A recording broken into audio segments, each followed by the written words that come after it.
Congressman Jeff Van Drew from House Homeland Security, along with GOP strategist Ford O'Connell. It's great to have you both on. Thanks for joining us. Congressman, okay, the hearings tonight on primetime, the January 6 hearings.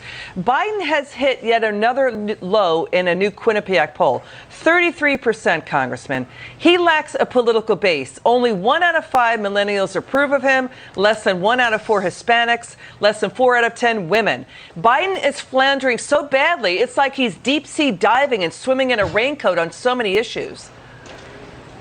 It's unbelievable. And you know what's really worrisome? Rather than really approach these issues as a serious adult, someone that really truly cares about what's happening and what's going on, we find that this president simply has now a made-for-TV special going on what happened January 6th. That's not the answer. The answer is to open up and produce energy. The answer is to get a real, manufacturing base in the United States of America and a supply chain. The answer is to make sure that our cities are safe, that our crime rate goes down, that we don't keep putting people in and out of prison like a revolving door. Our answer is that we close the borders and make our borders safe like almost every other country in the world does. I don't know how he gets 30% or 33% of the vote. As far as I'm concerned, he deserves 0% of the vote. He's killing our country, and all that's happening in the great United States of America is self-inflicted by this majority party and this president. I'm disgusted with it. To the congressman's point, Ford, okay, they're doing their primetime hearings, right, on the Capitol riots. They've been lecturing about that. We understand that. They've been talking a lot about that.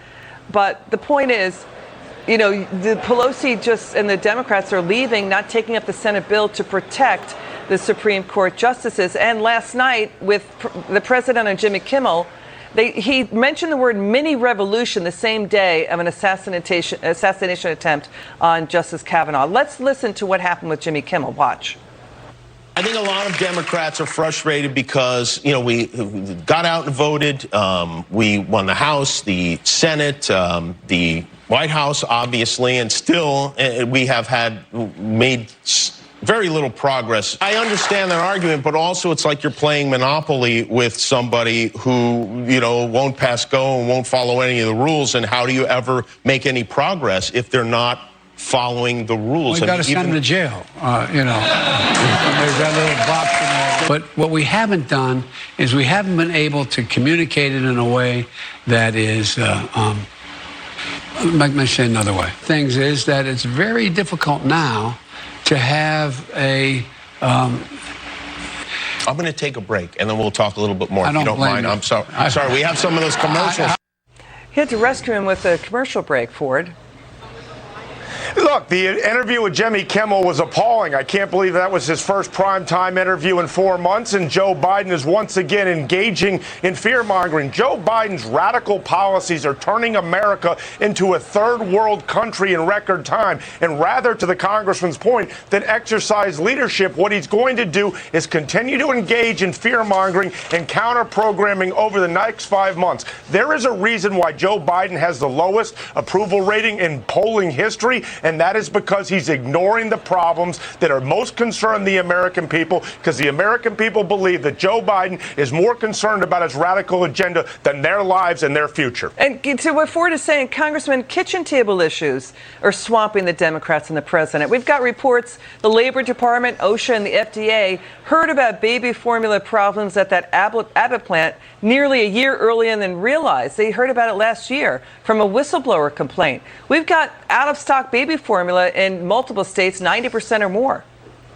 And not only that, then they go ahead and they do a bill, a piece of legislation, and the title of the legislation was something like getting more baby formula on our shelves for our babies. No, what the legislation was, when you read into it, I was hoping that it would be that, but it wasn't. When you read into it, was hiring thousands and thousands more people to work for the FDA, which is the whole organization that started the problem to begin with and was so much at fault. It is unbelievable that this country, who was the strongest and best nation in the world, has sunk to this low. We've got a job on our hands. Everybody. We've got to stand up. We've got to be strong. We've got to stand tall. And we've got to bring our America back to where it belongs. This is no joke. And it's just one more sign of a completely inept administration. And let me just wrap up with this, and you've heard me say this before.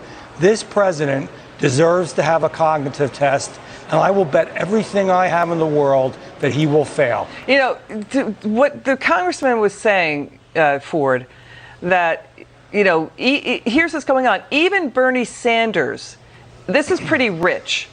The irony is rich. Bernie Sanders is warning Democrats change course before you nosedive in the midterms. When Bernie Sanders and the far left dragged Biden into what the New York Times calls the problems from hell. You know, we can talk about the parade of horribles, and it is a long one. But are voters catching on that all these academic hothouse ideas and thought experiments don't work in the real world? Look, the congressman's absolutely right. We need to take back our country. And yes, Bernie Sanders is correct as well in the sense that the Democrats are in the worst electoral position in the last 80 years. Unfortunately, Liz, let's look at two issues that Joe Biden can do something about. The border, which Donald Trump had the lowest rate of illegal immigration in 45 years, and gas prices. If he would stop canceling pipeline projects and stop putting onerous regulations on the drilling for oil, we could drop gas prices at the pump by $1.30 to $2. But here's the deal. Many of these problems are intentional, and Joe Biden isn't concerned about the lives of the everyday American. Which ones are intentional? Have to get back into Congress. Which ones are intentional?